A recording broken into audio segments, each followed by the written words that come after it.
اللہ کے نام سے کاٹو حضرت، یہ اللہ کے نام سے، دوسرا غیر اللہ کے نام سے کاٹیں گے آپ، کسی بت کے نام سے کاٹیں گے، کسی اور خدا کے نام سے. جانور ذبح ہوگا صرف اللہ ہی کے نام سے. اللہ کے نبی علیہ السلام جب جانور ذبح کرتے تو آپ کہتے بسم اللہ اللہ اکبر.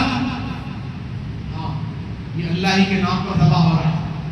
اب بہت سارے نادانی میں ہیں، جیسا میں میری بیوی کے نام سے دیا تھا ایسا میرے نام سے دو، جیسا میں میرے نام سے دیا تھا ایسا بیوی کے نام پر دو، جیسا میں میرے نام سے دیا تھا ایسا میرے بیٹے کے نام سے.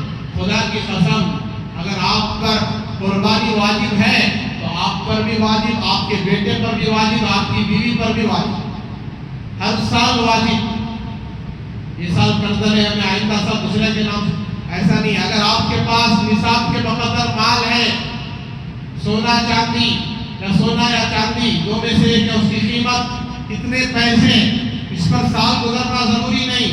ان 3 دنوں میں اگر آپ کے پاس اتنا پیسہ آ گیا، ضرورت سے زائد مال آ گیا، یا ضرورت سے زائد سواریاں ہیں، چاندی کی قیمت کو پہنچ رہے ہیں، ضرورت سے زائد مکانات بلڈنگیں ہیں، خاص مکان ایک، دوسرا اور ایک خاص مکان ہے، ضرورت سے زیادہ ہے، اس پر بھی قربانی واجب. ایک سواری ہے، دوسری سواری اور ایک کار ہے اور ایک 2 ویلر ہے، اگر اس کی قیمت چاندی کی نصاب کو پہنچ رہی ہے تو آپ پر قربانی واجب ہے، ہر سال واجب ہے. اگر قرض داری ہے، دونوں کو اگر حساب لگایا جائے تو نصاب کو مال نہیں پہنچ رہا ہے تو قربانی نہیں ہے. تو ایسے ہر سال واجب ہے، ہر سال قربانی دینا ہے. یہ مسائل جو ہے علماء سے ہم معلوم کریں، میں بیان میں پورے مسائل سمجھا نہیں سکتا.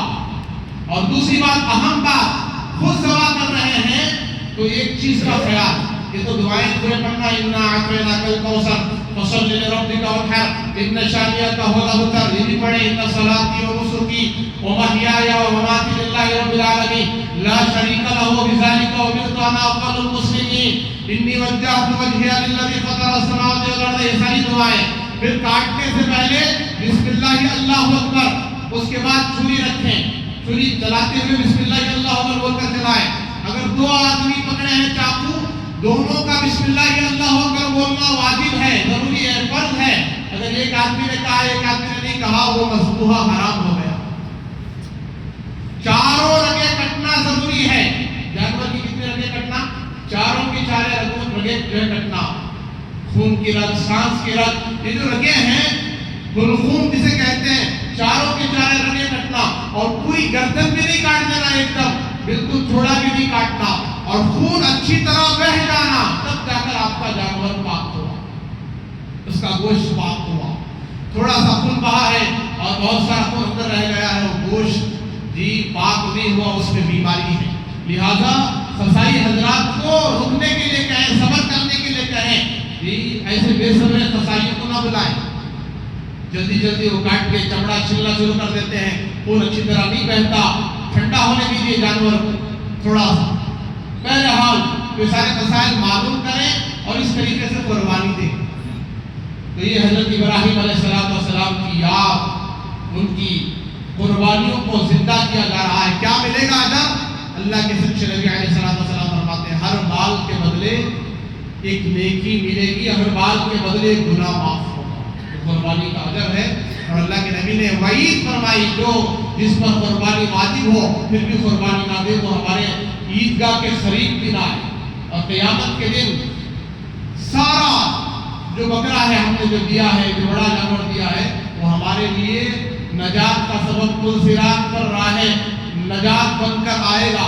حدیث میں آتا ہے کہ وہ جانور ہمارے لیے ثواب بن کر میزان عدل پر قائم ہوگا اور ترازو پر جو ہے بھاری ہوگا، اس کی ہوگا. لہٰذا ہر ساتھ خوش دلی کے ساتھ، اخلاص کے ساتھ، اللہ کو راضی کرنے کے لیے لوگوں میں پرچار ہو جائے، ایڈورٹائزمنٹ ہو جائے اور واٹس ایپ پہ ڈالنا، یہ سب ہرگز نہ کریں. اس کو پھیلانے کی ہرگز کوشش نہ کریں. حالات بڑے سنگین ہیں، بہت احتیاط کے ساتھ کام لیں. باقی صفائی کا خوب احترام کریں. خون کو جو ہے اسی جگہ بہائیں جہاں اچھی طرح بہہ جائے اور راستوں میں نہ پڑے. اور گندگی کو اسی جگہ پھر جو ہے مسائل آئیں گے آپ کے سامنے جمعرات کے دن انشاءاللہ، عید الاضحیٰ کے دن بھی. تو یہ ساری چیزوں کا اہتمام ہر سال آپ سنتے ہیں. اس پر جو ہے 100% پابندی کریں. ایک گزارش یہ ہے ابھی آخر میں، ہماری اس مسجد نمرا میں عید الاضحیٰ کی نماز، بقرعید کی نماز ٹھیک 8 بجے انشاءاللہ جماعت کھڑی ہوگی. کتنے بجے بھائی؟ جو مسجد میں پڑھنا چاہتے ہیں، ورنہ عید الاضحیٰ کی نماز 9:30 بجے عیدگاہ میں انشاءاللہ بچکری عیدگاہ میں ادا ہوگی. بقیہ 8 بجے جو حضرات یہاں پڑھنا چاہتے ہیں وہ حضرات 8 بجے حاضر ہو جائیں. اور دوسرا اعلان، بقرعید کے موقع پر جو قربانی آپ دے رہے ہیں اس کی جو چمڑے ہیں جانوروں کے، اس کی کھال لا کر مسجد کے باہر کنارے ڈال دیں جہاں ذمہ دار حضرات بتائیں گے. اس لیے کہ یہ چمڑے جو ہے ہمارے قبرستان کی جو مسجد ہے، مسجد مکہ مسجد کا جو مدرسہ ہے، اس مدرسے کو جائیں گے انشاءاللہ. اس چمڑے کو ہم جو ہے بیچ نہیں سکتے، اس کو صدقہ ہی کریں گے. لہٰذا اس کو جو ہے غریب، مسکین اور جو ہے قرآن جو بچے قرآن سیکھ رہے ہیں، قرآن حاصل، حالانکہ وہ مستحق بچے ہیں، ان کا مقام مرتبہ بہت بڑا ہے، وہ اللہ والے بچے قرآن حاصل کر رہے ہیں، قرآن حفظ کر رہے ہیں، ان تک ان چمڑوں کو پہنچائیں. اگر وہاں تک نہیں پہنچا سکتے یہاں لا کر ڈال دیں، یہاں کے حضرات جو ہے وہاں تک پہنچا دیں گے. چمڑے کا جو ہے صحیح استعمال کریں. اور تیسرا اعلان کہ جو حضرات حصہ لینا چاہتے ہیں، نورانی مسجد کے پاس جو ہے باہر، مسجد کے باہر کاؤنٹر لگا ہوا ہے، جا کر آپ حصہ لے سکتے ہیں. تقریباً 7,000 روپے ہے آپ کے نام سے، اپنے مرحومین کے نام سے. آپ کا واجب ادا ہونے کے بعد جو ہے زائد آپ دینا چاہتے ہیں مرحومین کے نام سے آپ دے سکتے ہیں، حضور کے نام سے بھی دے سکتے ہیں. اپنے اوپر واجب رکھ لے کر جو ہے حضور کے نام سے دینا صحیح نہیں ہے، کیونکہ واجب ہمارے اوپر ہے، حضور پر واجب نہیں ہے. ہمارے نبی پاک صلی اللہ علیہ وسلم نے ہر سال 2 مینٹیں ذبح کیے، اور 2 منٹوں میں ایک اپنے لیے نیت کی، ایک جو ہے پوری امت کی آپ نے نیت کی. اس طریقے سے جو ہے، اور حج کے موقع پر آپ نے 63 اونٹ ذبح کیے پوری امت کی طرف سے، جو غریب مسکین جو قربانی دے نہیں سکتے ان کی طرف سے آپ نے کی ادا. کس طریقے سے جو ہے اللہ کے نبی کے نام سے بھی زائد جو ہے قربانی دے سکتے ہیں. دعا فرمائے اللہ تبارک و تعالیٰ سنی ہوئی تمام باتوں پر